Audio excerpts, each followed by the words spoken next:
Hello students, कैसे आप सभी। मैं सुशील सरोहा आपके अपने ही चैनल सरोहा पब्लिकेशन पर आपका स्वागत करता हूं।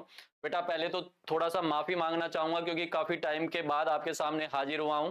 बट आज का टाइम जो है वो वेस्ट ना करते हुए मैं सीधा कॉन्सेप्ट पर आऊंगा, क्योंकि दिसंबर में आपका एग्जाम है तो आपके पास ऑलरेडी बहुत कम टाइम है। तो ज्यादा बकलोलियों में नहीं आते हैं, अपना सीधा टॉपिक पर आते हैं। बेटा आज का जो टॉपिक है वो है assessment for learning, assessment of learning और असेसमेंट एज लर्निंग। बेटा आप किसी भी एग्जाम में आप चले जाइए जो इंडिया लेवल पर जहां पर साइकोलॉजी आती होगी, ये टॉपिक ऐसा है कि यहां से क्वेश्चन आता ही आता है। चाहे आप सीटेट उठा लीजिए, चाहे आप यूपी टेट, चाहे रीट, चाहे आप डीएसएसबी, केवीएस। और ऐसा नहीं है कि मैं ये बातें हवा में बोल रहा हूं, मैं आपको कॉन्सेप्ट के साथ साथ जो प्रीवियस ईयर क्वेश्चन है वो आपको साथ के साथ दिखाकर चलूंगा। आप देख भी सकते हैं कि मैंने यहाँ पर क्वेश्चंस को ऐड किया हुआ है जो डी2+बी में आए हैं, सीटेट में आए हैं, केवीएस में आए हैं। ठीक है, ये सारे के सारे क्वेश्चन जो है मैंने यहाँ पर ऐड कर दिए हैं। तो आपको जो कॉन्सेप्ट है वो तो क्लियर करवाऊंगा ही, साथ में क्वेश्चंस भी साथ के साथ लेकर चलूंगा, ताकि जो आपका गैप आता है कि या तो आप टॉपिक पढ़ रहे होते हो या फिर आप एमसीक्यूज कर रहे होते हो। ठीक है, तो ये जो गैप है ये खत्म करेंगे। मींस आपका जो व्याख्या है, जो एक्सप्लेनेशन है वो भी होगी और साथ में जो टॉपिक है वो भी होगा और उसके साथ साथ एमसीक्यूज भी हम सोल्व कर कर चलेंगे। चलिए अपना अब टॉपिक स्टार्ट करते हैं क्योंकि टाइम उतना नहीं है। टॉपिक है बेटा, नाम से पता चल रहा है, assessment for learning, assessment of learning और असेसमेंट एज लर्निंग। एक और होता है इसमें असेसमेंट इन लर्निंग, जो कि जनरली यूट्यूब पर पढ़ाया भी जाता है और जो टीचर हैं वो ऑफलाइन क्लासेज में भी इस टर्म को पढ़ाते हैं। बट बेटा ये टर्म होती नहीं है, असेसमेंट इन लर्निंग नहीं होती है। वो मैं आपको प्रूव कर कर दिखाऊंगा प्रीवियस ईयर क्वेश्चन में। यहां तक आपका जो बोर्ड है उसमें भी असेसमेंट इन लर्निंग आता है। तो ये बात ध्यान रखना कि अगर वो असेसमेंट इन लर्निंग यूज कर रहे हैं तो इसका मतलब ये नहीं है कि ये टर्म एग्जिस्ट करती है। ये जो तीनों टर्म है ना, ये कहीं ना कहीं किसी ना किसी कॉन्सेप्ट पर बेस्ड है। ऐसा नहीं है कि चीज हवा में है कि मैं ये कुछ भी बता दूं, ये कुछ बता दूं, ये कुछ बता दूं, नहीं, ऐसा नहीं है। इनका अपना एक कॉन्सेप्ट है। तो जो आप जितने भी क्वेश्चन करेंगे ना, अभी जितने भी क्वेश्चन आए हैं, किसी का भी असेसमेंट इन लर्निंग आंसर नहीं होगा। या तो फोर होगा या ऑफ होगा या फिर एज होगा। इस चीज को मैं प्रूव करूंगा और लास्ट में आपको बताऊंगा कि जो इन है उसका आपको कैसे सर्च करना और उसमें क्या आएगा वो भी आपको दिखाऊंगा, आपको जेन्युइन आपको प्रूफ दूंगा। चलिए अब हम अपना टॉपिक स्टार्ट करते हैं बेटा। फर्स्ट है आपका assessment for learning. Assessment for learning, देखो आपने दो टर्म्स पढ़ी होंगी, एक फॉर्मेटिव और एक समेटिव। फॉर्मेटिव और एक समेटिव, तो भाई उसी के अकॉर्डिंग हम चलेंगे। देखो बेटा कुछ रटने की जरूरत नहीं है, कुछ भी रटने की रिक्वायरमेंट बिल्कुल नहीं है, बस कंसेप्ट समझो। फोर आ रहा है, फोर से क्या बन गया, फॉर्मेटिव। फोर से क्या बन गया, फॉर्मेटिव। फॉर्मेटिव के बेटा हिंदी नाम बहुत सारे चेंज करता है। तो जो हिंदी मीडियम वाले स्टूडेंट है खासकर डी2+बी के, वो ध्यान रखना कि थोड़ा थोड़ा सा आप इंग्लिश को भी फॉलो करना, क्योंकि ये गूगल ट्रांसलेट करते हैं और गूगल ट्रांसलेट जब करते हैं तो हिंदी में कुछ का कुछ बना देते हैं। तो इसको रचनात्मक भी बोला जाता है, इसको निर्माणात्मक भी बोला जाता है। ठीक है, ये नाम है। ऐसे ही इसको इंग्लिश में भी डी2+बी में कई बार कंस्ट्रक्टिव बोला गया है, ये बात ध्यान रखनी है। सीटेट में आपको फॉर्मेटिव ही मिल जाएगा, बट डी2+बी में कई बार इस टर्म को कंस्ट्रक्टिव से भी डिफाइन किया गया है। अब देखो बेटा असेसमेंट फॉर लर्निंग है तो किससे बना है, फॉर्मेटिव से। अब फॉर्मेटिव आप पूछोगे सर पहले फॉर्मेटिव तो बताओ। फॉर्मेटिव क्या होता है बेटा, जब मैं कोई भी काम कर रहा हूं तो कंटिन्यूटी में जो भी मेरी ऑब्जर्वेशन चल रही है, कंटिन्यूटी में जो भी मेरी ऑब्जर्वेशन चल रही है उसको क्या बोला जाता है, फॉर्मेटिव। या फिर ये बोल सकते हो कि जब आप कोई काम कर रहे हो तो काम करते टाइम बीच बीच में से ही जब किसी चीज को एसेस करते हो, ठीक है, उसको क्या बोला जाता है, फॉर्मेटिव। ठीक है, फॉर एग्जांपल अब मैं लेक्चर पढ़ा रहा हूं तो पढ़ाते टाइम ही आपसे कुछ क्वेश्चंस कर लूं तो मैं कौन सा असेसमेंट यूज कर रहा हूं, फॉर्मेटिव। तो उसी के ऊपर ये जो है बेस्ड हो गया, किसके ऊपर, फॉर्मेटिव किसके ऊपर बेस्ड हो गया, सॉरी असेसमेंट फॉर लर्निंग किसके ऊपर बेस्ड हो गया, फॉर्मेटिव। तो अब आपके पास बेटा क्वेश्चन कैसे करेगा, ये क्वेश्चन आए भी हुए हैं कि एक बावर्ची है वो पहले खाना बना रहा है, खाना बनाते टाइम वो उसको बीच में से टेस्ट कर ले रहा है कि भाई कैसा खाना बन रहा है, उसमें मतलब नमक कम है, मिर्च कम है, हल्दी कम है। तो ये कौन सी लर्निंग हो रही है हमारे पास, असेसमेंट फॉर लर्निंग। ठीक है, इंग्लिश वाले इसको ऐसे याद रखेंगे कि फोर से क्या बन गया बेटा, फॉर्मेटिव। अब हिंदी वाले समझिए, हिंदी में क्या लिखा है, अधिगम के लिए मूल्यांकन। बेटा ध्यान दीजिए, अभी अधिगम आपका हुआ नहीं है, सीखना आपका हुआ नहीं है, अभी आप सीख रहे हैं। ठीक है, देखो टर्म देखो, अधिगम के लिए मूल्यांकन, इट मींस मुझे अधिगम के लिए मूल्यांकन करना है, जो मैंने सीखा है उसके लिए मूल्यांकन करना है। इट मींस अभी काम पूरा नहीं हुआ है, काम अभी चल रहा है। तो जो लगातार प्रतिपुष्टि आती है बेटा, फीडबैक जो आता है लगातार, कॉन्टिन्यूस जो फीडबैक आता है, वो हमारा कौन सा आता है, असेसमेंट फॉर लर्निंग में। तो अब आपसे ऐसा कोई भी क्वेश्चन किया जाए कि एक बच्चे को जो है फील्ड ट्रिप पर लेकर जाया गया, तो वहीं पर उसे कुछ क्वेश्चंस किए गए, तो ये कौन से टाइप की लर्निंग हुई, तो बेटा ये कौन से टाइप की लर्निंग हुई, असेसमेंट फॉर लर्निंग। अगर आपसे पूछा जाए कि पहले फील्ड ट्रिप पर लेकर गए हैं, फिर उसके आने के 8-10 दिन के बाद बच्चों से उससे रिलेटेड कुछ क्वेश्चंस किए गए हैं, तो फिर बेटा ये कौन सा हो जाएगा, सम्मेटिव। ठीक है, अब उसके बारे में समझते हैं आगे। अगर यहां तक बेटा क्लियर हुआ हो तो कमेंट बॉक्स में जल्दी से बताइए, फिर मैं आगे बढ़ूं। ठीक है, आगे बढ़ते हैं। देखिए अब बेटा क्या है, फोर था, फोर को थोड़ा सा उल्टा कर दो, क्या बन गया, ऑफ। फोर को उल्टा कर दो, ऑफ। ठीक है, फॉर्मेटिव का थोड़ा सा उल्टा क्या था हमारा, सम्मेटिव। सम्मेटिव के बेटा बहुत सारे नाम हैं, योगात्मक। ठीक है, बहुत सारे नाम आपको मिलेंगे हिंदी में, तो हिंदी वाले विशेषता आप ध्यान रखना, थोड़ा अलर्ट रहना। अंतिम मूल्यांकन, अरे भाई इधर देखो, वहां कहां देख रहे हो, यहां देखो जल्दी से। ठीक है, योगात्मक, अंतिम मूल्यांकन। ठीक है, अब देखो बेटा इसका समझते हैं, इसको क्या बोला गया, सम। सम का मतलब क्या हो गया, जोड़।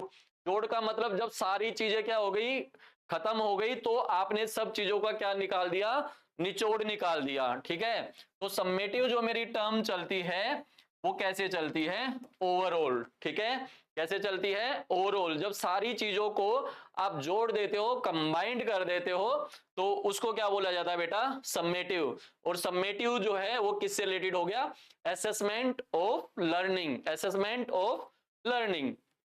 DSSB में कई बार ऐसे ही क्वेश्चन पूछा गया है, assessment of learning based on, ये DSSB का क्वेश्चन है। और ये सीटेट का इंग्लिश पेडागोजी का क्वेश्चन है, summative evaluation closely related to. ठीक है, तो जो सम्मेटिव इवैल्यूएशन है वो किससे क्लोजली रिलेटेड है, ऑफ लर्निंग से।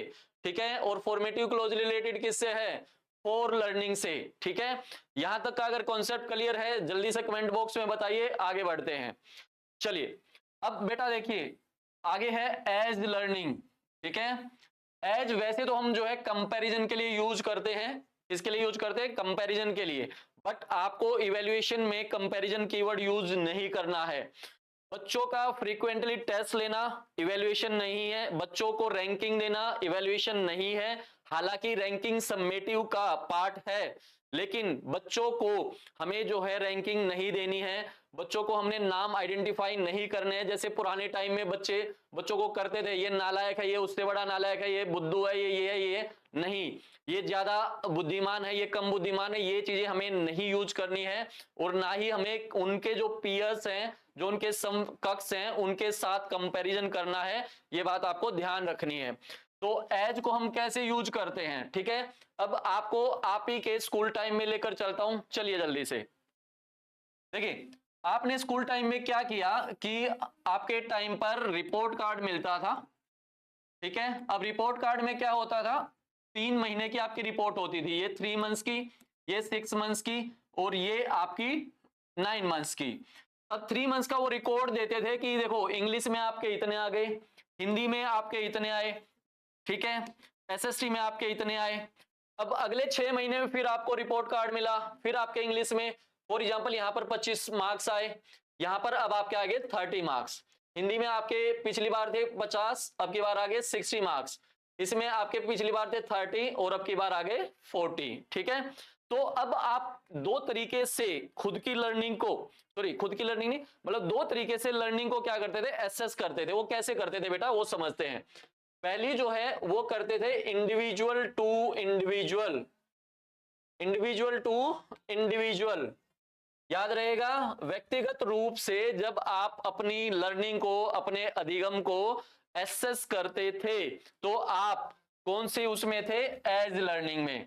दूसरा आप क्या करते थे, इंडिविजुअल इंडिविजुअल टू ग्रुप, ठीक है। जब आप एक ग्रुप से क्या करते थे, अपनी ही लर्निंग को एसेस करते थे, तो दो तरीके से हम एसेस कर रहे हैं, एक खुद की ही लर्निंग को खुद से और एक खुद की लर्निंग को ग्रुप से, ठीक है। अब देखो इस रिपोर्ट कार्ड से एग्जांपल लेते हैं। जब आपने ये देखा कि पिछली बार जो है वो आपके 25 नंबर आए और अब की बार आपके 30 नंबर आए, तो आप अपनी ही लर्निंग से एसेस कर रहे हो कि भाई मेरे पिछली बार इतने थे, अब की बार इतने हैं। हिंदी में पिछली बार आपके इतने आए, अब इतने आए, तो आप अपनी ही लर्निंग को खुद की लर्निंग से क्या कर रहे हो, एसेस कर रहे हो, ठीक है। अब एक बार फिर आप क्या करते थे कि पिछली बार आपने देखा कि आपकी जो पोजीशन है वो क्या थी, 10th पोजीशन थी। पिछली जो पोजीशन थी वो क्या थी, आपकी 10th पोजीशन थी, बट अब की बार आपकी कितनी पोजीशन आई, 7th। तो यहां पर आप अपनी ही लर्निंग को भी एसेस कर रहे हो, लेकिन ग्रुप के साथ भी आप क्या कर रहे हो, एसेस कर रहे हो कि पिछली बार आप कितने बच्चों से ऊपर थे और कितने बच्चों से कम हो, ठीक है। कितने बच्चों से आपके मार्क्स ज्यादा हैं या कितने बच्चों से आपके मार्क्स कम हैं। तो ये चीज क्या हुई कि इंडिविजुअल टू इंडिविजुअल आपने अपनी लर्निंग को एसेस किया और इंडिविजुअल टू ग्रुप। जब आप ये कहते हो दुनिया जाए भाड़ में, मेरा कंपटीशन मुझसे ही है, कंपटीशन वर्ड हालांकि यूज कर रहा हूं असेसमेंट में, बट हम ऐसा जनरली बोलने में यूज करते हैं कि भाई दुनिया जग गई भाड़ में, मेरा खुद का कंपटीशन खुद से है। तो इट मींस जो आपकी प्रीवियस लर्निंग है उससे आप न्यू लर्निंग को क्या कर रहे हो, एसेस कर रहे हो कि पहले आप कहां पर थे और अब आप कहां पर हो। जब आप क्या करते हो, दूसरों के साथ कंपैरिजन करना स्टार्ट कर देते हो कि इट मींस मैं इतने बच्चों से, जैसे जब आप कोई टेस्ट देते हो, ठीक है, ऑनलाइन आपने टेस्ट दिया जिसमें 1000 बच्चे हैं, तो आपका जो मार्क्स आए उसके हिसाब से आपका जो रैंक आया वो आया 200। तो अब आप ये क्या देख रहे हो कि भाई मैं 200 नंबर जो है वो मतलब 199 नंबर पीछे हूं और 800 बच्चों से ऊपर हूं, ठीक है। तो ये चीज अब हमारे पास क्या हुई, असेसमेंट एज लर्निंग। अब इसको बेटा क्या बोला जाता है, जब आप खुद की लर्निंग को खुद से एसेस करते हो तो इसको बोला जाता है सेल्फ असेसमेंट। क्या बोला जाता है, सेल्फ असेसमेंट। और जब आप अपनी लर्निंग को ग्रुप के साथ कंपेयर करता हूं, सॉरी कंपेयर वर्ड बार बार निकल रहा है जो कि गलत है, कंपेयर नहीं, अपनी लर्निंग को ग्रुप से एसेस कर रहे हो, ठीक है। अपना जो क्लास के जो बच्चे होते हैं उनसे आप एसेस कर रहे हो, तो उसको बेटा क्या बोला जाता है, पीयर असेसमेंट। Peer assessment. तो अब मेरी ही लर्निंग से क्या हो गया, इंडिविजुअल टू इंडिविजुअल, उसको क्या बोला गया, सेल्फ असेसमेंट। अपनी लर्निंग को ग्रुप से, तो उसको क्या बोला गया, पीयर असेसमेंट। तो एज लर्निंग में बेटा दोनों ही काउंट होते हैं, पीयर भी और कौन सा मेरा, सेल्फ भी, ठीक है। अपनी ही लर्निंग खुद से और अपनी लर्निंग दूसरों से, बेटा ये तीन होते हैं। अब इसको समझो। हाँ, इंग्लिश वालों को मैं भूल गया, सॉरी हिंदी वालों को भूल गया। यहां पर देखो अधिगम का मूल्यांकन, जैसे हमने यहां पर पढ़ा था अधिगम के लिए मूल्यांकन, इट मींस अभी अधिगम हुआ नहीं है, चल रहा है। यहां पर क्या कह रहा है, अधिगम का मूल्यांकन, इट मींस अधिगम हो गया है, अधिगम हो चुका है। अब आपको मूल्यांकन करना है कि आपने कितना सीखा कितना नहीं सीखा। इस वजह से इसको बेटा क्या बोला जाता है, ओवरऑल। यहां पर ये क्या कह रहा है, एज, इट मींस अधिगम के रूप में, इट मींस कितने रूप में आपने उसको सीखा है। तो मैंने दो रूप में सीखा है, खुद की लर्निंग का खुद से और खुद की लर्निंग का दूसरे से। अब बेटा ये चौथी को हम डिस्कस करते हैं, जो जनरली पढ़ाई भी जाती है, एग्जाम की टर्म्स में पूछी भी जाती, मतलब लिखी भी जाती है, बट आंसर कभी ये नहीं मिलेगा आपको। इस चीज को समझो, असेसमेंट इन लर्निंग, इनका मतलब होता है उसके अंदर, अधिगम में आकलन, इट मींस में का मतलब उसके अंदर, ठीक है बेटा। ये तो इसमें भी हो रहा है, रचनात्मक में, और क्या हो रहा है कि जिस काम में आप लगे हुए हो उसमें अभी हो, उसको एसेस कर रहे हो। तो जो इन है ना वो बेटा टर्म होती नहीं है, बट जनरली यूट्यूब पर भी अगर आप सर्च करोगे, मेरा यकीन बिल्कुल मत कीजिए, गूगल आपके सामने है, ठीक है। मेरे से ज्यादा टेक्नोलॉजी की आपको नॉलेज है, आप गूगल कर लीजिए असेसमेंट इन लर्निंग क्या होता है, तो इन तीनों का मिक्सअप सा आपको डेफिनेशन मिलेगी। एक एक्यूरेट डेफिनेशन आपको नहीं मिलेगी, जो इन तीनों की अलग अलग तरीके से आपको डेफिनेशन मिली है। तो ये आपको नहीं, ये टर्म आपकी एग्जिस्ट करती ही नहीं है, ये बात ध्यान रखना। और ये प्रूव आप कर सकते हो इनको लेकर कि भाई इनका मतलब होता है किसी काम में अभी आप लगे हुए हो और उसी में आपको इवैल्यूएशन करना है, तो वो तो बेटा फॉर्मेटिव भी कर सकते हो। आशा करता हूं कि आपको ये टॉपिक आ गया होगा। अब इससे रिलेटेड बेटा क्या होता है कि हम टॉपिक तो पढ़ लेते हैं, ठीक है, बट इससे क्वेश्चंस नहीं करते। बट जब आप किसी एग्जाम में बैठते हो ना, तो आपका कहना क्या होता है कि यार मैंने पढ़ तो सब कुछ रखा था बट पेपर क्लियर नहीं हुआ। तो उसका रीजन क्या है बेटा कि आप एमसीक्यूज तो उठाकर देखते ही नहीं हो, ठीक है। जो सारा खेला होता है वो तो किसका होता है, एमसीक्यूज का। आप तो सारा पढ़कर गए हो थियोरेटिकल, वहां बैठते तो आपको आपके हिसाब से तो सब कुछ आ रहा है बट एग्जाम के हिसाब से कुछ नहीं आ रहा, ठीक है। फिर आप पेपर देकर आते हो, आप फिर ये भी हो जाते हो श्योर हो कि भाई हाँ मेरा पेपर हो जाएगा, बट जब आंसर की आती है तो खेला कुछ अलग ही हो जाता है। तो बेटा ये ध्यान रखना है, आप टॉपिक पढ़कर, ठीक है, अगर आप उसके एमसीक्यू सोल्व नहीं करते तो मैं आपका पढ़ा हुआ नहीं मानता कि आपने ढंग से तैयारी की है। क्योंकि कोई भी एग्जाम आप देने जाओगे तो मिनिमम 2-2.5 लाख बच्चा बैठा होगा, तो 2-2.5 लाख बच्चे में अपना नाम लेकर आना वो फ्री में नहीं आएगा ना, बिना पढ़े हुए आएगा। हाँ, तैयारी करोगे, अच्छे से पढ़ोगे तो नाम आ जाएगा। चलिए अब अपने क्वेश्चंस की तरफ चलते हैं बेटा। देखिए डीएसएसबी का है ये डीओपीआरटी 2018 का क्वेश्चन, ठीक है। आपको हर वो क्वेश्चन करवाऊंगा जो एग्जाम में आया हुआ है। अपनी तरफ से कोई भी क्वेश्चन नहीं करवाऊंगा, क्योंकि अपनी तरफ से क्वेश्चन क्या होते हैं, बोगस क्वेश्चन होते हैं। टीचर हमेशा वो क्वेश्चन लेकर आता है जो इजी होते हैं, और आप भी वही इजी क्वेश्चन करने में खुश होते हो कि भाई हाँ मुझे आ रहा है। आपका मोटिवेशन बढ़ता जाता है कि हाँ मैंने आज 20 क्वेश्चन में से क्या कर लिए, 18 क्वेश्चन मेरे सही हो गए। आप हो जाते हो हवा में, ठीक है। और जब एग्जाम में बैठते हो तो फिर एग्जामिनर आपको पता ही है किस तरीके के क्वेश्चन पूछता है, वहां फिर आप मायूस होकर आते हो। तो ऐसा खेला नहीं खेलना है, स्टार्टिंग से ही लेवल के क्वेश्चंस करते चलो। जो कि सबसे अच्छा जो कॉन्सेप्ट है वो किसका है, प्रीवियस ईयर पेपर का। प्रीवियस ईयर पेपर नहीं उठाओगे तो तैयारी ढंग से नहीं होगी। चलिए पहला क्वेश्चन है, व्हाट इज डायग्नोस्टिक असेसमेंट, नैदानिक मूल्यांकन क्या है। बेटा एक मीडियम मैं पढ़ देता हूं, एक आपके लिए छोड़ देता हूं, क्योंकि दोनों मीडियम में अगर पढ़ूंगा तो खामखाई टाइम वेस्ट होगा। अब मीडियम की बात करूं तो हिंदी मीडियम वाला बच्चा ज्यादा होता है, तो हिंदी का मैं पढ़ लेता हूं, इंग्लिश का आपके लिए छोड़ देता हूं कि इंग्लिश वाले जो बच्चे होंगे वो टर्म्स को रिलेट करते रहेंगे। देखो हाँ सॉरी, उसमें मैं एक चीज बताना भूल गया। देखिए दोबारा चलते हैं एक बार। हमने वहां पर पढ़ा क्या, फॉर्मेटिव। फॉर्मेटिव का मतलब क्या होता है, एक उसके साथ एक और आता है डायग्नोस्टिक। समझते बेटा, फॉर्मेटिव कैसे चलता है, कॉन्टिन्यूअस। कैसे चलेगा, कॉन्टिन्यूअस। डायग्नोस्टिक में क्या होता है बेटा, जो बच्चों के लर्निंग गैप्स आ रहे हैं, जो भी बच्चों के लर्निंग गैप्स आ रहे हैं, या बच्चे जहां पर सीखने में प्रॉब्लम फेस कर रहे हैं उस प्रॉब्लम को फाइंड आउट करना, इसको क्या बोला जाता है बेटा, डायग्नोस्टिक। आपने देखा होगा हॉस्पिटल्स के साथ डायग्नोस्टिक सेंटर्स होते हैं। आप बोलोगे कि मुझे ना इस हाथ में प्रॉब्लम है, डायग्नोस्टिक सेंटर जाकर वो आपके पूरे के पूरे हाथ को स्कैन कर देंगे। अब स्कैन करने के बाद आपको बता देंगे कि आपकी इस वाली नर्व में प्रॉब्लम है। अब वो आपकी मर्जी है कि आप उसको ठीक करवाते तो ठीक है, नहीं करवाते तो जाने दो, ठीक है। वही चीज बेटा यहां पर है कि जो बच्चे जब पढ़ रहे हैं या सीख रहे हैं उस टाइम उनको कहीं ना कहीं कुछ ना कुछ प्रॉब्लम्स आती हैं। तो उन प्रॉब्लम को फाइंड आउट करना कि भाई क्या प्रॉब्लम्स आ रही हैं, क्यों उनके लर्निंग गैप्स बढ़ते जा रहे हैं, इसको बेटा क्या बोला जाता है, डायग्नोस्टिक।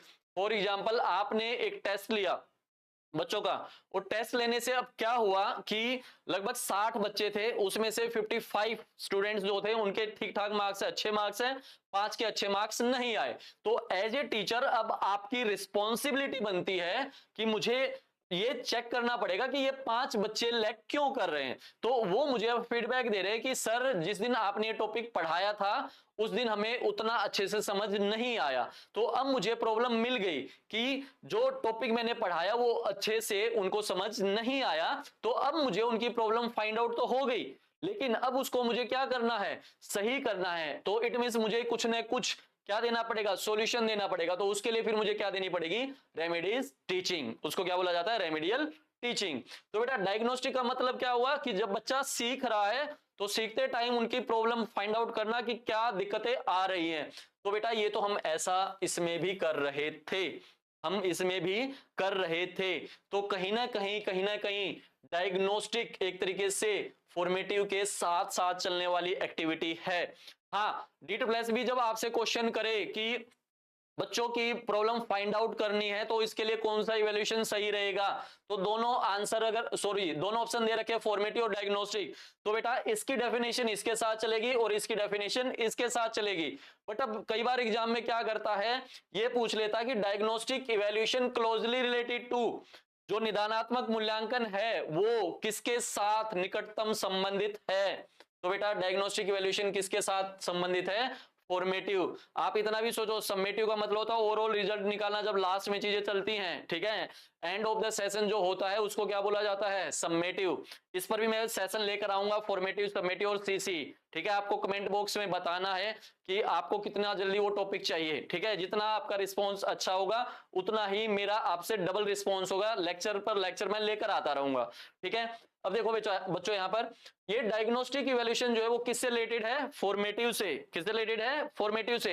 अब सपोज समेटिव का मतलब क्या हुआ, आपने ओवरऑल रिजल्ट निकाल दिया। अब ओवरऑल जब रिजल्ट निकाला आपने, तो आप बच्चे ध्यान दो, उस टाइम डायग्नोज करोगे तो कोई फायदा नहीं है। लेकिन जब टीचर जो चीज करवा रहा है और उसी टाइम आप इवैल्यूएशन करवा पा रहे हो, तो इवैल्यूएशन करवाने के बाद चीजें क्या होंगी कि उसी टाइम आपको पता चल जाएगा बच्चे को कहां पर दिक्कत आ रही है। तो डायग्नोस्टिक बेटा किसके क्लोजली रिलेटेड है, फॉर्मेटिव से। और ये इंग्लिश पेडागोजी सीटेट में कम से कम 4 से 5 बार क्वेश्चन रिपीट हो चुका है। जो अभी लास्ट पेपर हुए थे 2023 में जो पेपर थे, उनमें भी इसका क्वेश्चन है कि भाई डायग्नोस्टिक जो है वो किससे रिलेटेड है। और इसी से रिलेटेड अब ये क्वेश्चन बेटा यहाँ पर है, नीट प्लस भी पूछ चुका है, व्हाट इज डायग्नोस्टिक असेसमेंट। तो डायग्नोस्टिक असेसमेंट बेटा किससे रिलेटेड हो गया, फॉर्मेटिव से, ठीक है। और फॉर्मेटिव इवैल्यूएशन मेरा किससे रिलेटेड हो गया, 4 से। फॉर्मेटिव रिलेटेड किससे हो गया, 4 से। तो बेटा क्या हो गया, असेसमेंट फॉर लर्निंग। क्या हो गया, असेसमेंट फॉर लर्निंग, क्योंकि डायग्नोस्टिक किससे रिलेटेड हो गया, फॉर्मेटिव, और फॉर्मेटिव से क्या बना, 4 से क्या बन गया, फॉर्मेटिव। तो बच्चे आंसर क्या हो गया, 1। आंसर मेरा क्या हो गया, 1। अब आगे बढ़ते हैं। सेकंड क्वेश्चन कह रहा है summative assessment is use. Summative कहां पर था, एंड में, ठीक है। समेटिव से रिलेटेड कौन सा था, 4 था, नहीं 4 किससे हो गया, फॉर्मेटिव। एज किससे हो गया, 2 में, सेल्फ लर्निंग और peer learning. Assessment of learning, हाँ ऑफ किससे रिलेटेड था, समेटिव से, ठीक है। अब देखो ऑप्शंस में बेटा जरूर दे रहा है असेसमेंट इन लर्निंग, बट जितने क्वेश्चन करवाऊंगा किसी का भी आंसर आप मुझे इन लर्निंग बता देना, या कोई भी आज तक एग्जाम में क्वेश्चन आ रखा और उसका आंसर इन लर्निंग बता देना, तो मैं आपको मान जाऊंगा, ठीक है। आगे बढ़ते बेटा जल्दी से। नेक्स्ट क्वेश्चन है अब हमारे पास 2018 का ही, the overall assessment of curriculum expectations is made in. पाठ्यचर्या अपेक्षाओं का कुल मूल्यांकन डैश में किया जाता है। किसकी बात हो रही है बेटा, ओवरऑल। ओवरऑल कौन से इवैल्यूएशन में पढ़ा आपने, ओवरऑल कौन से में पढ़ा, समेटिव में, ना कि फॉर्मेटिव में। फॉर्मेटिव में क्या चलेगा, कॉन्टिन्यूअस। तो वो चीज हमारे पास क्या होगी, 4 तो मेरा कौन सा है, कॉन्टिन्यूटी के लिए है। तो आंसर हमारा कौन सा हो गया, ऑफ, क्योंकि किसकी बात कर रहा है, ओवरऑल, क्योंकि ओवरऑल मेरा किस पर चलेगा, समेटिव पर, समेटिव पर। और समेटिव मेरा कौन सा बेटा, ऑफ लर्निंग। यहां तक अगर पढ़ने में मजा आ रहा है तो कमेंट बॉक्स में बोलिए, जल्दी से आगे बढ़े, जल्दी से बोलिए। चलिए आगे बढ़ते हैं। असेसमेंट फॉर लर्निंग किसकी बात हो रही है बेटा, 4 का मतलब क्या हो गया, फॉर्मेटिव, ठीक है। Comprises of how many phases, सीखने के लिए मूल्यांकन में कितने चरण शामिल हैं। अब देखो सीटेट वगैरह का अगर आप पेपर देते तो उससे सीधे क्वेश्चन पूछे जाते हैं। डीएसएसबी हमेशा उठापटक करता है, ये ध्यान रखना। तो ये डीएसएसबी का क्वेश्चन है, देखो इस टाइप का क्वेश्चन आपने नहीं देखा होगा कि उसमें कितने फेजेस होते हैं। अब आंसर दीजिए, ज्यादातर आंसर इसके आपके गलत ही होंगे, इसीलिए मैंने थंबनेल में भी डाला है कि आपके इसके आंसर गलत होंगे। अब समझते हैं बेटा।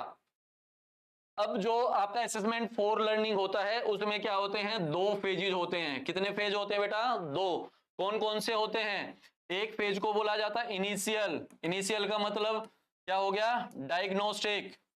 क्या हो गया, डायग्नोस्टिक, निदानात्मक। जल्दी से बोलिए कौन सा हो गया, डायग्नोस्टिक। और दूसरा फेज जो था वो मेरा कौन सा हो गया, फॉर्मेटिव। दूसरा फेज कौन सा हो गया, फॉर्मेटिव, निर्माणात्मक। तो ये 2 फेज होते हैं बच्चे जो हमारे होते हैं किसके, असेसमेंट फॉर लर्निंग के, या फिर बोल लो फॉर्मेटिव इवैल्यूएशन के, या फॉर्मेटिव असेसमेंट के। तो अब आप ये इंफॉर्मेशन पढ़ोगे कहां पर, ठीक है, क्या कोई बुक है या कहां से आप इस कंटेंट को निकालोगे। जो भी गवर्नमेंट के आपके जो साइकोलॉजी की बुक है बेटा, उससे अच्छा कुछ नहीं है। एनसीईआरटी NIOS, इग्नू के, IPU के, ये जो भी गवर्नमेंट यूनिवर्सिटी हैं, किसी की भी जो स्टैंडर्ड है, थोड़ा जो स्टैंडर्ड रखते हैं अपने आप में, उनकी कोई भी बुक उठा लो। जरूरी नहीं आप टीचरों की बुक पढ़ो अलग अलग, ना मैं अपनी कहता, ना दूसरे की, ना तीसरे की, ना चौथे की। आप अपना जो गवर्नमेंट जो यूनिवर्सिटीज हैं या जो गवर्नमेंट बॉडीज हैं, उनके आप अपनी PDF डाउनलोड कर लो या फिर बुक्स ले लो, उनसे तैयारी करो। अब ये क्वेश्चन देखो कहां से आया था, NIOS से, ठीक है। ये आपका क्वेश्चन रहा NIOS ब्लॉक 4, जो कि आपका नाम था लर्निंग असेसमेंट। ये वहां पर दिया गया कि सीखने के लिए मूल्यांकन में कितने चरण होते हैं, 2। कौन से, एक निदानात्मक और एक क्या हो गया, रचनात्मक या फिर निर्माणात्मक, फॉर्मेटिव, ठीक है। तो आपको जो ऑथेंटिक बुक्स हैं वो जरूर पढ़नी है, अदरवाइज टीचर आपको पागल बनाते रहेंगे। मैं भी आपको यहां पर आकर मैं अपने आप को प्रूव करता रहूंगा, दूसरा टीचर दूसरी जगह प्रूव करता रहेगा, तो आपको किसी की बहकाई में आने की जरूरत नहीं है। सबसे अच्छा है गवर्नमेंट जो बुक्स हैं उठाओ, आपका मैं कहता हूं कि बेस इतना अच्छा क्लियर होगा कि शायद आपको टीचर की रिक्वायरमेंट ना आए। चलिए आगे बढ़ते।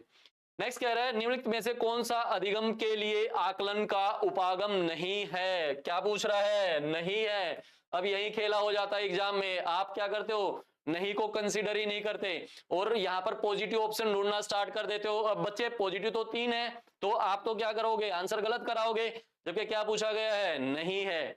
अब समझते हैं बच्चे, कंप्यूटर बेस्ड असेसमेंट हो सकता है, क्योंकि आज के दिन सारी चीजें क्या चल पड़ी हैं, ऑनलाइन चल पड़ी हैं। जो स्कूल हैं, स्कूलों में भी आपका जो असेसमेंट होता है वो कंप्यूटराइज्ड हो चुका है। जो भी मॉडर्न स्कूल आप देखोगे, अच्छे लेवल के स्कूल देखोगे, उनमें क्या है, कंप्यूटर बेस्ड असेसमेंट होता है। सेकंड कह रहा है टीचर लेड असेसमेंट। अब यहां ध्यान रखना बेटा, ये टीचर सेंटर्ड नहीं है, टीचर लेड है। इट मीन शिक्षक नेत है, इट मीन जो शिक्षक के द्वारा क्या किया जा रहा है, अप्लाई किया जा रहा है या फिर बनाया जा रहा है, ठीक है। अब जो आपके यूनिट टेस्ट होते हैं, क्लास टेस्ट होते हैं, वो टीचर ही तो बनाता है। इट मीन यहां पर ये क्या कर रहा है, लीड कर रहा है। ओनली असाइनमेंट, अब यहां पर बात खटक रही है, ओनली बात कर रहा है, ओनली, तो खाली असाइनमेंट नहीं होते, खाली असाइनमेंट नहीं होते। नेक्स्ट क्या कह रहा है, पीयर असेसमेंट। पीयर का मतलब क्या है कि आपके जो क्लास के बच्चे हैं वो तो सेल्फ लर्निंग तो होती ही है, साथ में क्या होती है, पीयर। तो ये भी ठीक है, ये भी ठीक है, ये भी ठीक है। सी मेरा ऑप्शन नहीं है, क्योंकि उसमें क्या कह रहा है, केवल असाइनमेंट। क्या कह रहे हैं बच्चे, केवल असाइनमेंट, ठीक है। आगे बढ़ते हैं, अपना पेपर देखते रहना, ऊपर से पेपर मतलब चेंज होता जाएगा। अब 2022 के पेपर आ चुके हैं। निम्नलिखित में से कौन आगे सीखने को बढ़ावा देने और बढ़ाने के लिए अधिगम प्रक्रिया के लिए अनिवार्य घटक के रूप में काम करता है। इट मींस कौन सा लर्निंग को प्रमोट करता है, आपको वो चीज बतानी है कि वो असेसमेंट फॉर लर्निंग कर रही है, एज लर्निंग कर रही है या फिर ऑफ लर्निंग कर रही है, ठीक है। देखो क्या कह रहे हैं बच्चे, लर्निंग प्रोसेस हो रही है, इट मीन अभी लर्निंग चल रही है, अभी हुई नहीं है। तो जब लर्निंग चल रही होती है तो कौन सा इवैल्यूएशन होता है, फॉर्मेटिव। और फॉर्मेटिव मेरा कौन सा जाएगा, ऑफ। तो ऑफ कहां पर है, यहां पर है, तो आंसर बच्चे मेरा कौन सा हो जाएगा, सी। आंसर मेरा कौन सा हो जाएगा, सी। तो आपको यह बात ध्यान रखना है कि जहां पर हमारे पास टीचिंग लर्निंग प्रोसेस ऑनगोइंग रहेगा, वहां पर हमेशा कौन सा चलेगा बच्चे, फॉर्मेटिव, या फिर उसको फिर क्या बोल दिया जाएगा दूसरी भाषा में, assessment for learning. Assessment for learning, ये बहुत अच्छा क्वेश्चन है बेटा, मजा आ जाएगा क्वेश्चन करने में, ठीक है। आप पहले अपने आंसर बताइए कमेंट बॉक्स में, फिर इसको स्टार्ट करते हैं। सीखने डैश आकलन डैश सीखने डैश आकलन, आकलन और अनुदेशन के बीच डैश के, इसको सुदृढ़ीकरण भी बोल सकते हो, पुनर्बलन भी बोल सकते हो, दृढ़ीकरण भी बोल सकते हो, दोबारा सीखने को प्रभावित करता है। अब कुछ बच्चों के तो माइंड से, कुछ बच्चों के तो ये सिर से ऊपर गया, ठीक है, क्वेश्चन जो है सिर के ऊपर से गया, बट बेटा ओरिजिनल क्वेश्चन है सीटेट नवंबर 2012 का, अपनी तरफ से कुछ नहीं करवा रहा हूं, ठीक है। अब समझते हैं इस कीवर्ड को पढ़ो बेटा, इस कीवर्ड को पढ़ो, ठीक है। अब मैं एक क्वेश्चन देता हूं इससे पहले, टू मोटिवेट द स्टूडेंट्स, बच्चों को अभिप्रेरित करने के लिए इनमें से कौन सा मूल्यांकन जो है वो बेटर रहेगा, फॉर्मेटिव या समेटिव, जल्दी बताइए। बच्चों को अभिप्रेरित करने के लिए कौन सा होगा, फॉर्मेटिव या समेटिव, बेटा फॉर्मेटिव होगा। रीजन क्यों, क्योंकि फॉर्मेटिव में बच्चे जो स्टूडेंट है उनका साथ के साथ टीचर को फीडबैक मिलता जा रहा है कि जो मैं पढ़ा रहा हूं वो बच्चे को समझ आ रहा है या फिर नहीं आ रहा है, ठीक है। तो इस वजह से जो रीइंफोर्समेंट है, क्या है, रीइंफोर्समेंट है या फिर क्या है, पुनर्बलन है, क्या है, पुनर्बलन है। तो क्या होता है कि पुनर्बलन के लिए मेरे पास कौन सा है, फॉर्मेटिव। क्यों, क्योंकि लगातार जब आपके टीचर को आपकी लगातार प्रतिपुष्टि, आपका फीडबैक आपके टीचर को लगातार मिलता रहेगा, तो ये बात किसकी है, मोटिवेशन की, क्योंकि स्टूडेंट को साथ के साथ पता चलता जाएगा मैं कितना सीख रहा हूं, कितना नहीं सीख रहा हूं। तो मोटिवेशन के लिए या रेनफोर्समेंट के लिए कौन सा हुआ, फॉर्मेटिव। तो देखो 4 इट मीन यहां पर मेरे पास 2 आंसर हो गए। ऑफ तो मेरा हट ही गया, क्यों, क्योंकि ऑफ मेरा किसके ऊपर बैठता बच्चे, सबमेटिव के ऊपर। तो सबमेटिव वाले को हटा दो जल्दी से यहां से। अब मुझे कौन सा चाहिए, फॉर्मेटिव। तो 4 के मेरे पास 2 आंसर आ गए। अब मुझे यहां से सिलेक्ट करना है कि कौन सा आंसर जाएगा। अब समझते हैं, देखो बच्चे यहां पर ये क्या कह रहा है, असेसमेंट, यहां तो 4 आ ही गया, ये तो कंफर्म हो ही गया, ठीक है। For learning influence learning by reinforcing the, ठीक है। अब कह रहा है कि बिटवीन असेसमेंट एंड इंस्ट्रक्शंस। अब बच्चे आप बताइए, जब एक टीचर पढ़ा रहा होता है तो असेसमेंट और इंस्ट्रक्शंस के बीच में क्या, असेसमेंट और जो इंस्ट्रक्शन है क्या वो अलग अलग होती है या उनके बीच में कनेक्शन होता है, बिल्कुल कनेक्शन होता है बेटा। इसलिए बोला जाता है teaching learning process, it mean सारी चीजें एक दूसरे के साथ क्या है, कंबाइंड है, या एक दूसरे के साथ क्या करते हैं, इंटरप्ले करते हैं, या एक दूसरे के साथ कॉम्प्लेक्स वे में जुड़े हुए हैं, कॉम्प्लेक्स वे में जुड़े हुए हैं। तो आंसर बेटा मेरा कौन सा हो जाएगा, for connection. It means assessment for learning बच्चे को मोटिवेट करने के लिए होती है, और असेसमेंट एंड इंस्ट्रक्शन का क्या होता है, असेसमेंट एंड इंस्ट्रक्शन का क्या होता है, कनेक्शन होता है, ना कि वो क्या होते हैं, अलग अलग होते हैं, ठीक है। एक जो ये मेरे स्टाफ वाले ना, ये पता नहीं मुझे क्यों परेशान करते कि एसी जो है ना 26 पर इन्होंने कर रखा है, यहाँ मुझे पसीना आया हुआ है, प्लीज सर एक बार एसी को थोड़ा सा कर दीजिए, चाहे भले ही आप मेरी सैलरी से कुछ काट लीजिएगा, ऐसे जान मत लीजिए टीचर्स की। चलिए आगे बढ़ते हैं, आगे बढ़ते हैं बेटा। चलिए, all of the following promote assessment as learning dash के अतिरिक्त। इनको जो गुरुजी ने उनका पसीना नहीं दिखता, इनको लगता है कि नहीं हम जो 2-4 हजार रुपए है ना वो बचा के पता नहीं कहां चले जाएंगे। चलिए, डैश के अतिरिक्त निम्नलिखित सभी सीखने के रूप में आकलन को बढ़ावा देते हैं। अब बच्चे देखो किसकी बात हो रही है, एज की। तो एज में बच्चे अब यहां पर क्या आ गया, सेल्फ लर्निंग भी आ गई और पीयर भी आ गई। देखो फर्स्ट क्या कह रहा है, शिक्षार्थियों को आंतरिक पृष्ठपोषण लेने के लिए कहना, हाँ बिल्कुल होता है, उनको इंटरनल फीडबैक मिलता है क्योंकि मेरी सेल्फ लर्निंग है। अवसर लेने हेतु शिक्षार्थियों के लिए एक सुरक्षित वातावरण का निर्माण करना, बिल्कुल अवसर लेने हेतु, इट मींस बच्चे को प्रमोट किया, सॉरी बच्चे को मोटिवेट किया जा रहा है कि वो अपनी लर्निंग को ज्यादा से ज्यादा एनहांस करे। पढ़ाए गए विषय पर मनन करने के लिए शिक्षार्थियों को कहना, बिल्कुल जो वो सीख रहा है, क्या जो सीख रहा है, सीखने पर मनन करने के लिए कहते हैं ताकि वो अच्छे से हो जाए। जो आपने पढ़ लिया अगर आप उस पर मनन करते हो तो वो टॉपिक अच्छे से हो जाता है। जितनी संभावना हो शिक्षार्थियों का लगातार परीक्षण करना। मैंने बताया था बेटा फ्रीक्वेंटली टेस्ट लेना जो है वो असेसमेंट का पार्ट नहीं है, या असेसमेंट का गोल या उद्देश्य नहीं है। लेकिन अब आपको ये ऑप्शन सही लगेगा, रीजन क्योंकि आपके साथ हुआ ऐसे ही है। पुराने टाइम में टीचरों का कॉन्सेप्ट क्या था, टेस्ट पे टेस्ट लो, टेस्ट पे टेस्ट लो, टेस्ट पे टेस्ट लो। बट अब उससे देखो फर्क क्या आता था कि बच्चों की जो प्रॉब्लम थी वो वही रहती थी, आप भले ही कितने टेस्ट ले लो। जो जेन्युइन प्रोसेस है वो क्या है, वो ये है कि आपने आज एक टेस्ट लिया तो टेस्ट के बाद आप डायग्नोज करो कि बच्चों को कहां कहां प्रॉब्लम रह गई। अब उस डायग्नोज करने के बाद उसको रेमेडीज दो, रेमेडीज देने के बाद आप टेस्ट लोगे तो क्या होगा, वो इफेक्टिव रिजल्ट आएगा क्योंकि बच्चों की प्रॉब्लम सोल्व हो चुकी है।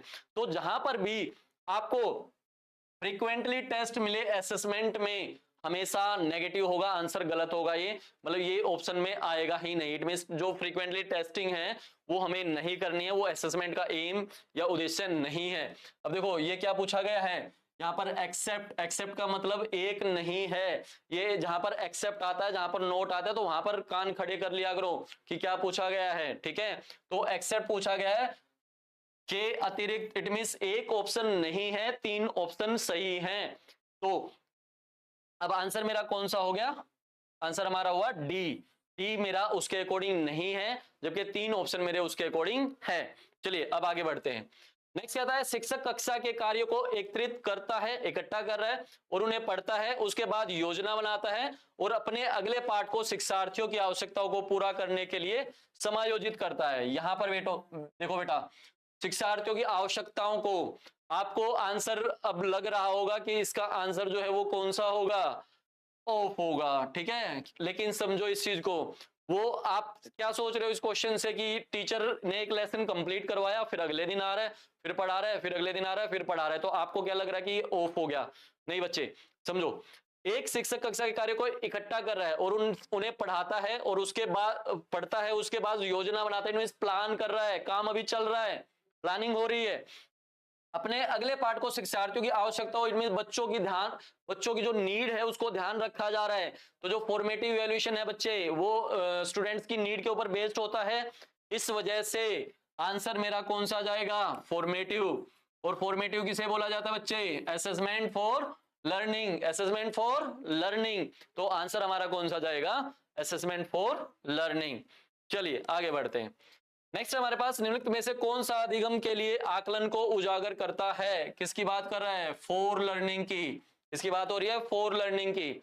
शिक्षक विद्यार्थियों की चिंतन प्रक्रियाओं पर ध्यान देने के अलावा उनकी अवधारणा समझ का भी आकलन करता है। हाँ बिल्कुल करना चाहिए, क्योंकि चिंतन प्रक्रियाओं पर तो ध्यान देना ही चाहिए, उसके साथ साथ अवधारणा, बच्चों को कंसेप्चुअल भी पढ़ाना चाहिए। जब तक बच्चे का कॉन्सेप्ट नहीं बनेगा तब तक मजे वाली बात नहीं आएगी। फॉर एग्जाम्पल, प्याजे का टॉपिक मैं पढ़ा रहा हूं, और जब प्याजे का टॉपिक जब पढ़ा रहा हूं तो आपका कंसेप्ट बना ही नहीं, इट मींस मैंने कहीं से कुछ पढ़ा दिया, कहीं से कुछ पढ़ा दिया, कहीं से कुछ पढ़ा दिया, तो क्या उसका कोई फायदा होगा? नहीं होगा बेटा, कुछ फायदा नहीं होगा। तो इस वजह से मुझे कंसेप्चुअल पढ़ाना पड़ेगा। शिक्षक मानक उत्तरों के, मानक का मतलब होता है स्टैंडर्डाइज, ठीक है, उत्तरों से विद्यार्थियों के उत्तरों की तुलना बेटा नहीं करनी है। तुलना क्या है? गलत कीवर्ड है, नहीं करना है। शिक्षक पाठ्य पुस्तक आ गया में दी गई जानकारी के आधार पर विद्यार्थियों का आकलन नहीं, ओनली टेक्स्ट बुक से मैंने आकलन नहीं करना है। आकलन का मतलब क्या हुआ? बच्चे की लर्निंग का मुझे आकलन करना कि उसने क्या सीखा है। शिक्षक किसी विद्यार्थी के निष्पादन का आकलन, दूसरों के निष्पादन की तुलना नहीं बेटा, तुलना आ गया, गलत हो गया। आंसर बच्चे मेरा कौन सा चला गया? ए। आंसर मेरा कौन सा गया? ए। अगर यहां तक पढ़ने में मजा आ रहा है तो कमेंट बॉक्स में जल्दी से बता दीजिए, फिर आगे बढ़ते हैं। चलिए नेक्स्ट क्वेश्चन है हमारे पास 2022 का सीटेट का, to ensure assessment for learning rather than assessment of learning, ठीक है। इट मींस ये मोटा मोटा ये कहना चाह रहा है कि बच्चे सम्मेटिव के बजाय क्या करना है? सम्मेटिव के बजाय आपको किसको प्रमोट करना है? फॉर्मेटिव को, क्योंकि फॉर्मेटिव आपको क्या दे रहा है? कॉन्टिन्यूअस फीडबैक दे रहा है, ठीक है। ऐसा क्यों? क्योंकि शिक्षार्थियों की केवल संज्ञानात्मक क्षमताओं पर ध्यान केंद्रित करें? नहीं, गलत हो गया भाई, केवल वर्ड यूज कर रहा है। शिक्षण अधिगम की दैनिक प्रक्रिया में आकलन को शामिल करें? हाँ हो सकता है भाई, बिल्कुल हो सकता है। अब अगले ऑप्शन देखते हैं। सीधे निर्देश की विधि, निर्देश डायरेक्शन नहीं। प्रतिस्पर्धा की भावना, कंपटीशन, तुलना नहीं। तो आंसर बच्चे हमारा कौन सा चला गया? आंसर हमारा चला गया बी, शिक्षण अधिगम की दैनिक प्रक्रिया में आकलन को शामिल करें। It means day to life है, उसमें आपका जो असेसमेंट है उसको हमें क्या करना चाहिए? इंक्लूड करना चाहिए। नेक्स्ट हमारे पास, to ensure assessment for learning a teacher should, किसी शिक्षक को सीखने का मूल्यांकन, इसकी बात, सॉरी भाई, ऊपर अलग है नीचे अलग है, ये फोर है, ये ऑफ बना दिया इन्होंने, ठीक है, सीखने के लिए। हालांकि ये सीटेट का ओरिजिनल क्वेश्चन है, मैंने कुछ मॉडिफिकेशन नहीं किया, बट कई बार प्रिंटिंग मिस्टेक होती है, तो अब हम आंसर एक बार पहले कर लेते हैं 4 के अकॉर्डिंग, ठीक है। सीखने के लिए मूल्यांकन हो जाएगा, सीखने का मूल्यांकन नहीं होगा, क्योंकि सीखने का मूल्यांकन बच्चे क्या होता है? ऑफ, ठीक है। जबकि मुझसे क्या पूछा गया? 4। अंकों के आधार पर विद्यार्थियों में तुलना करना? नहीं बेटा, तुलना नहीं करनी है। प्रत्येक विद्यार्थी के कार्य का विश्लेषण करना और उनके अवबोध में अंतर ज्ञात करना, हाँ पॉजिटिव है। इट मींस ये क्या कह रहा है? जो बच्चे काम करते हैं उसको एनालाइज करना, और उनके अवबोध, जो उनकी अंडरस्टैंडिंग है, उनके बीच में अंतर। अंडरस्टैंडिंग के बीच में अंतर का मतलब क्या? जो प्रीवियस लर्निंग उन्होंने की और न्यू लर्निंग जो की, उसमें जो जो गैप आ रहे हैं उसका अंतर हो सकता है भी। और देख लेते कोई पॉजिटिव ऑप्शन है। किसी मूल्यांकन परीक्षा में केवल हाँ ना के प्रश्न दोनों नहीं भाई, केवल क्वेश्चंस के बिहार पर हम असेसमेंट नहीं कर सकते कि जो हाँ और ना में हो। बच्चों की स्मरण शक्ति का पेपर पेंसिल द्वारा नहीं बच्चे, पेपर पेंसिल परीक्षा कौन सी होती है? जिसमें केवल कंटेंट का ध्यान रखा जाता है। कंटेंट का ध्यान का मतलब बच्चे को बोल दिया कल इतने उसका टेस्ट है, जैसे स्कूल की छुट्टियों में होता था, इतने पेज लिख लाना, इतना पेज पढ़ के आना, इतने पेज याद कर लेना। नहीं, वो असेसमेंट नहीं था, असेसमेंट नहीं था। तो उसको क्या बोला जाता है? पेपर पेंसिल परीक्षा, ठीक है, पेपर पेंसिल एग्जामिनेशन, जो केवल और केवल कंटेंट के ऊपर बेस्ड होता है। फैक्ट्स के ऊपर, इंफॉर्मेशन के ऊपर बेस्ड होता है, वो हमारा असेसमेंट का मेन पार्ट नहीं होता है। ठीक है, तो आंसर अब बच्चे मेरा कौन सा चला गया? बी, प्रत्येक विद्यार्थी के कार्य का विश्लेषण करना और उनके अवबोध में अंतर ज्ञात करना। नेक्स्ट कह रहा है बच्चे assessment for learning. For learning का नाम आते ही कहां चले जाओ? फॉर्मेटिव।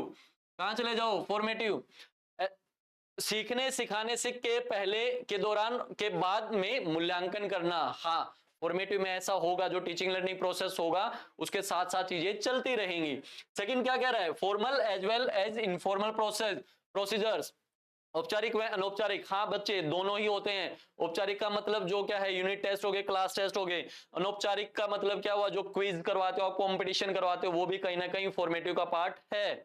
नेक्स्ट कहता है feedback for students and the process of teaching learning. बिल्कुल होता है। ठीक है, मेरे अब तीनों ही होते हैं, तो तीनों देखो किसमें है। सॉरी, चौथा ऑप्शन, हाँ सॉरी, ये रह गया। सेल्फ असेसमेंट बिल्कुल होता है, क्योंकि किसकी बात कर रहा है? For learning. सेल्फ असेसमेंट किसका हुआ? डायग्नोस्टिक का। सेल्फ असेसमेंट किसका हो गया? डायग्नोस्टिक का। और डायग्नोस्टिक बच्चे किससे रिलेटेड है क्लोजली? फॉर लर्निंग से या फिर फॉर्मेटिव से। तो मेरा ए भी सही है, बी, ए भी सही है, बी भी सही है, सी भी सही है और डी भी सही है। तो आंसर बच्चे मेरा कौन सा हो गया? डी। आंसर मेरा कौन सा हो गया? डी। आगे बढ़ते हैं। अब आ गया केवीएस प्रिंसिपल। प्रिंसिपल का क्वेश्चन देखिए, एक आकलन विधि जिसमें विद्यार्थियों को अपने प्रदर्शन, ठीक है, पर सही अवसर पर प्रतिपुष्टि मिल गया। मुझे मिल गया प्रतिपुष्टि, फीडबैक। फीडबैक का मतलब क्या हुआ कि बेटा कंटिन्यूटी में चीजें चल रही हैं, कंटिन्यूटी में चीजें चल रही हैं। तो जो कंटिन्यूटी में चलती हैं, तो कौन से उसमें चलती हैं? फॉर्मल में, सॉरी फॉर्मल बोल दिया, फॉर्मेटिव में। किसमें चलती है? फॉर्मेटिव। और फॉर्मेटिव को क्या बोला जाता बच्चे? फोर। तो मुझे और देखने की जरूरत नहीं है। तीन, मेरा आंसर कहां पर आ गया? वन। मेरा आंसर कहां आ गया? For learning. नेक्स्ट बच्चे, ये आपके लिए क्या है? होमवर्क है। ठीक है, नेक्स्ट क्लास में जब मैं आऊंगा तो सबसे पहले इसका आंसर दूंगा। आपको कमेंट बॉक्स में आंसर बताना है कि इस क्वेश्चन का आंसर क्या है। ठीक है, और साथ में बच्चे आपको कमेंट बॉक्स में हमें बताना है कि ये क्लास कैसी रही। चाहे पॉजिटिव फीडबैक हो आपका, चाहे नेगेटिव हो, चाहे गाली दे के जाना, मुझे कोई दिक्कत नहीं है। बट मैं ये चाहता हूं कि आप हमें जेन्युइन फीडबैक दें, उसी के हिसाब से मैं आगे के लिए अपनी प्रिपरेशन करूं। ठीक है, आपके लिए लेक्चर लेकर आऊं। अगर आप और ज्यादा लेक्चर चाहते हैं मुझसे, तो आप कमेंट बॉक्स में बताएंगे कि आपको किस टॉपिक पर लेक्चर पहले चाहिए। क्योंकि लेक्चर तो मैं लेकर आऊंगा, बट मैं पहले वो टॉपिक ना लेकर आऊं जो आपको नहीं चाहिए। मैं पहले वो टॉपिक लेकर आऊं जो आपको चाहिए, या जो जिस टॉपिक में आपको सबसे ज्यादा प्रॉब्लम आती है। मुझे आप कमेंट बॉक्स में वो वाले टॉपिक लिखना जो आपको सबसे ज्यादा कॉम्प्लेक्स लगते हैं, जो सबसे ज्यादा कठिन लगते हैं। अगर वो इजी नहीं बनाया, आपके जो रसोई घर है उससे एग्जाम्पल ना उठाए, या जो आपका घर है उससे आपके एग्जाम्पल ना उठाए, तो मुझे आप कह देना। ठीक है, साइकोलॉजी जो है वो कई बच्चों को तो टफ लगती है, लेकिन बेटा जब समझ आनी स्टार्ट हो जाती है ना, तो इससे अच्छा सब्जेक्ट कोई नहीं है, क्योंकि ये आपकी डे टू लाइफ से रिलेटेड है। ठीक है, तो ज्यादा टाइम वेस्ट नहीं करूंगा आपका। आपको कमेंट बॉक्स में बता देना है कि आपको कौन सा टॉपिक चाहिए। अब बेटा आप बार बार पूछते रहते हो कि हम कहां से पढ़े, कैसे पढ़े। तो ये हमारी जो है कुछ बुक्स हैं, ठीक है, जहां से आप कुछ पढ़ सकते हो। ये पहली जो बुक है, ये DIT+V के लिए क्वेश्चंस वाली बुक है। अब इसमें जो क्वेश्चन है वो है 9700, 9700 क्वेश्चन है। अब आप सोच के चलिए, 97 क्वेश्चन में सारा कवर हो गया आपका DIT+V PRT 2019 के PRT, ठीक है, PRT 2022 तक, NTT 2019 तक, यूपीटेट, सुपरटेट, सीटेट, ठीक है, रीट, एस्टेट। ऐसा कोई भी एग्जाम नहीं है जो इसमें इंक्लूड ना हुआ हो। अब आप सोच के देखो, 9700 क्वेश्चन अगर आप सोल्व कर लेते हो, तो मुझे नहीं लगता कि एग्जाम में कोई दिक्कत आने वाली है। ये बच्चे स्पेशल एजुकेशन की बुक है जो DIT+V के लिए पढ़ाई जाती है। ठीक है, यहाँ ये आपका 21 डिसेबिलिटीज पूरा कवर करती है। और साथ में इसमें अच्छी चीज क्या है कि इसमें चैप्टर वाइज क्वेश्चंस भी हैं। पहले थ्योरी पढ़ो, उसके साथ साथ क्वेश्चंस पढ़ो। और आने वाले टाइम में बेटा ये जो बुक है, इसकी मैं सीरीज स्टार्ट करूंगा। ठीक है, पहले आपका ये वाला एग्जाम निकलवा दूं, फिर इसकी सीरीज स्टार्ट करूंगा। तो जितना ज्यादा आप अग्रेशन दिखाएंगे लेक्चर लेने में, उससे डबल अग्रेशन मैं दिखाऊंगा लेक्चर देने में। ठीक है, चलिए, ये जो है आपकी सीटेट के लिए जो अभी लेटेस्ट बुक अपडेट हुई है, ठीक है, CDP की। इसमें जो है 2022 तक के सारे के सारे, सॉरी 2022 नहीं, 2024 तक के सारे क्वेश्चन आ चुके हैं।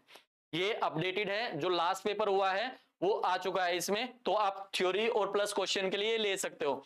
ये आपकी जो बुक है ये प्रीवियस ईयर पेपर हैं, जो DDPSB के प्रीवियस ईयर पेपर हैं। नेक्स्ट बुक बेटा ये सीटेट के लिए है, ये EVS की बुक है, ये मैथ की बुक है, ठीक है। तो ये बुक अगर आपको चाहिए तो आपके सामने नंबर लिखा हुआ है, ये पब्लिकेशन का नंबर है, तो आप इस पर कांटेक्ट कर सकते हैं। आज के लिए बेटा इतना ही करते हैं, ठीक है। आप अपने माँ बाप की जो है हर बात मानिए, क्योंकि जब आपकी शादी हो जाएगी और आपको खुद बच्चे हो जाएंगे तो आपको पता चल जाएगा कि आपकी जो लाइफ है उसमें आपके माँ बाप की जो है वो क्या मतलब अहमियत है।